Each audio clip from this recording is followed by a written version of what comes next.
to really judge matchups for, because all it takes is one grab. Yeah. And all it takes is like one open punish, and the game can be even, or he can just be winning off of one interaction. And it's really, really difficult to play a game where you're just 1, 2, 3, one step no, away. No.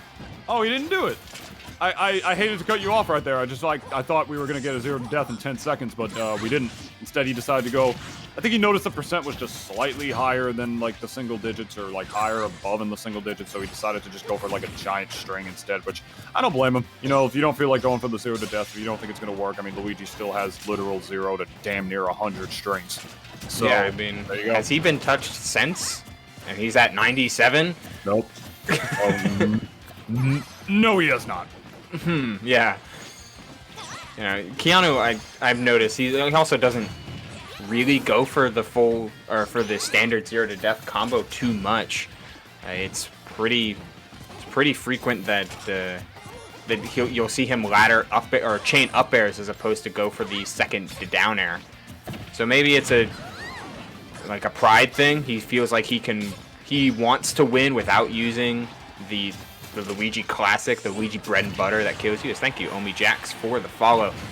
But who knows? It's definitely, it's gotten him a lot of damage, but then the matchup started playing out exactly as predicted. Zelda's Phantom and Nehru's Love keeping Luigi at bay. Could be a pride thing. It could be a consistency thing. It could be a weight thing as well. There might just be characters where he feels like it's just not worth the risk reward of messing up the 0 to death, and so he'd rather just get some good, consistent damage regardless. It really depends. Back throw is not going to do it there. Yeah, I figured as much. He seemed a little too far away from the ledge for that to be able to work. But the down B with that invincibility is going to be able to beat Zelda to the punch right there and reset that situation. I love Keanu going for that, because I feel like that's a little bit of an underrated option with Luigi, is the down B mix-up in neutral. You know, Luigi doesn't just kill with that move with the kill confirm. He also can just get out of combos with it, since it's a combo breaker, as well as just apply some pretty safe pressure off of the ledge with it. It's just a good burst option in general. I feel like Luigi's Cyclone, specifically because of the invincibility it has, it's useful in a lot more situations rather than just a combo throw, if you would, or just a kill confirm, really. I think you can even get out of disadvantage with it as well. What it's not good for, though, is recovering back to the stage. That's one of like the biggest nerfs of that move. But Keanu's going to be able to make it back regardless. Yeah, you can't underestimate how much vertical Luigi can get, and against a character that isn't known for edge guarding whatsoever, like Zelda. So that was a pretty neat little mix-up. Yeah. Luigi can often recover with his, he has like 2 recovery routes, but one of them's pretty good. As you know, what else is pretty good? Parry into the true parry punish that is Lightning Kick. Like that's yeah. He's got a whole stock up and is about to lap in percent. Never mind. Yeah, SaurDeux is doing a really good job playing the matchup right here. I'm not going to lie, because one of the reasons that this matchup is also considered bad is this down throw to down. Oh, not down B. He actually went for a forward air right there. Interesting. What I was going to say is that another reason that this matchup is considered relatively bad for Luigi is not even just because like he has a hard time approaching Zelda on the level because of the knight. Once Luigi is off stage, and there will be situations where he's off stage where he is forced into his side B in order to recover because he'll just have no choice, as that back air is going to take the stock. There are going to be situations where Luigi's off stage forced into it, right? Zelda kind of has Din's Fire, which is a very strong and powerful projectile that goes a very long distance that she can control where it goes. Luigi's kind of a sitting duck off the level as well in a lot of situations, and it's not even because of the knight, it's because of Zelda's other specials. And the times when Luigi is actually able to beat Zelda to the punch, if he's not perfect with his punishes, he'll get frame 5 intangibility, Naryu's Loved out of the way. And that's going to do it right there. No jump the entire time. SaurDeux waving him goodbye off of the level, saying, "Get back on Twitter, you simp." Holy God. Luigi just loses to thoughts. He's definitely just back in that, I don't know if Luigi would ever call her that. I think he's more polite than that. Definitely. Perhaps. I don't think he would ever call her that word. But I will say Luigi is definitely, if he loses this set, he's going to go to his basement, like in the little Paper Mario house, in that little hidden cubby that he keeps hidden away. If any true Mario fans, you know what I'm talking about. And he's just going to plop his laptop down there. He's going to go on, his blog or whatever and just cry about how Zelda beat him today. It's tragic. But We don't know if that's going to happen yet. Keanu's still got 2 Yeah. more games to be able to bring this set back and potentially secure himself a spot in winners finals, my friend. We're going to have to cross that bridge and see what we get to, because if he's able to adapt here, I would love to see that, because I don't think this matchup is terrible for Luigi by any stretch, No, but no. I do think it's pretty bad. I won't lie.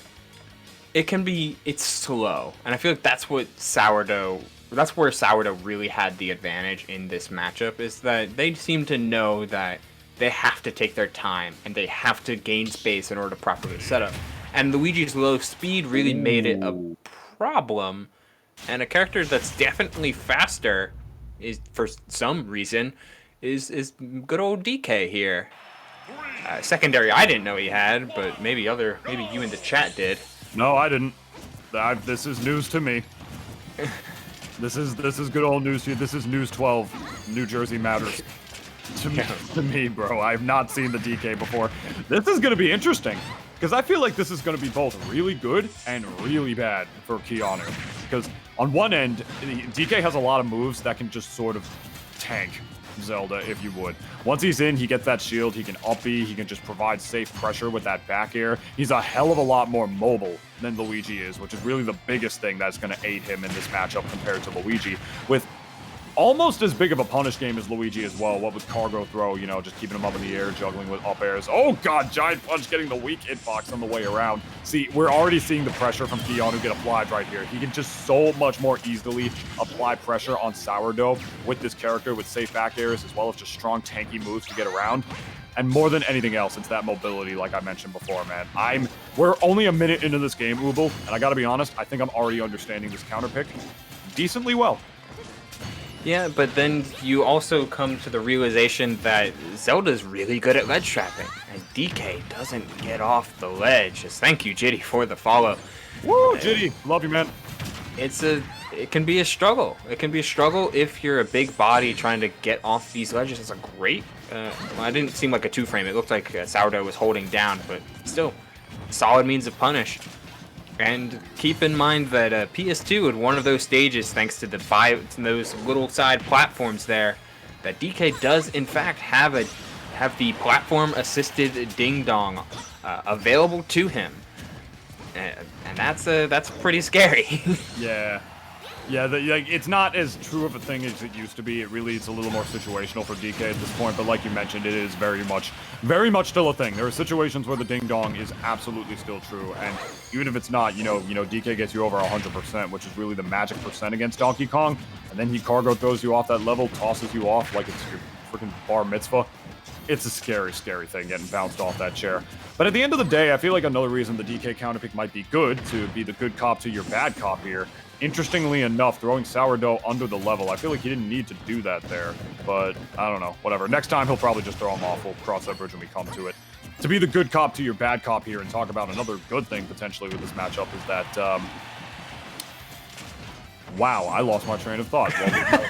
I literally lost my train of, what was I going to say? Well, I mean, if there's a good thing for any DK matchup is that, man, DK's back is really good. It is, yeah.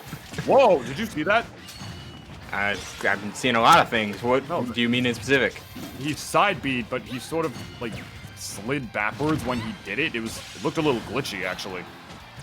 I don't think I quite noticed that. Maybe it was an edge cancel at some point. But... No, he was in the middle of the stage. Oh. You'll see it in the VOD and you'll immediately know what I'm talking about. Yeah, I'm gonna have to put that one in for later. Okay, we've got these hard reads going for it. Like, I respect it, though, because that's kind of how you have to play DK. You can't, you know, as I mentioned, you can't let characters live if you're DK, because there's always a chance where they can just, like, there's a reason why DK is the Twitter combo fodder character. Yeah. Because any character in this game, it feels like, can put DK in a vortex or keep him on ledge for the entire match. So if you let your opponent get away, especially an opponent like Zelda who can really take over a stage, then you're just gonna have a rough time. But yeah, the good thing about DK compared to Luigi at least is that his speed and pressure is a whole lot more flexible than someone like Luigi. Yeah. And remembering what he was going to say, like someone who drank a delicious nitrogenated cold brew beverage to fuel his mind. I think another reason that this counter pick might have been good to be the good cop to your bad cop here, like I was mentioning before, is that, yeah, you know, DK can get ledge trapped on the ledge forever against Zelda, but at the end of the day, dude, I mean, from my perspective at least, it's Zelda. She's gonna ledge trap you regardless. You know, like I don't see Luigi having that much easier of a time off the level. I mean, DK's big, don't get me wrong, so when he actually gets back to the stage, I feel like, you know, it'll be easier for Zelda to punish, maybe get a lightning kick if her positioning is proper. You're good? Yeah, you're good. Yeah, just jump. But at the end of the day, in terms of actually getting off the ledge against Zelda, I don't see too many situations where... you know, like, not all options are covered like they would be against any other character, if you would. You know what I mean? I don't see DK being too special in that regard. Yeah, I mean, that's completely fair. Some things are just, like, standard for a character. It would just be harder to work around, because Luigi's much thinner and much smaller than DK is. And Luigi has it's a small difference, but Luigi has a better ledge hang. DK's his pompadour sticks above it. But in the same vein, you also have these raw options that suddenly give you a lead. It's volatile is definitely the word to describe it. Yeah, but even by the ledge, I mean, we saw, like, DK just wait to do, like, neutral get up at the proper time around the night, and then SaurDeux doing that same, you know, just pivot grab, pivot grab, that same pivot grab forward throw that we saw SaurDeux do to Luigi before. So, if anything, I feel like he's doing really the same ledge traps, and either Keanu is just, as that forward smash is going to take the stock. Geez, really explosive game so far. And I feel like Keanu is either just still falling for it, or he's not suffering as much because of the character. I'm really not sure if that's the case, but either way, Smashville, the smaller stage. In theory, you know, I can definitely see why SaurDeux probably brought him here. You know, Phantom Knight, going to cover damn near most of the level. DK's a big one, going to create this big no-fly zone. If he's in the air, I'll be able to cover it on the way down pretty easily. And just pretty much just cover that stage and take it over very easily against a character like him, as that forward smash is going to take the stock. But I don't know, man. Like, these stocks from Keanu have been really explosive so far. He is still up in percent, and almost taking him off the top is Keanu. That should be it, right? Okay, no, he went for the... Oh, wow. Okay, so he went for the mix-up of, or the quote-unquote skill check, instead of just going for the throw off the side, which is viable. A little bit risky, but viable.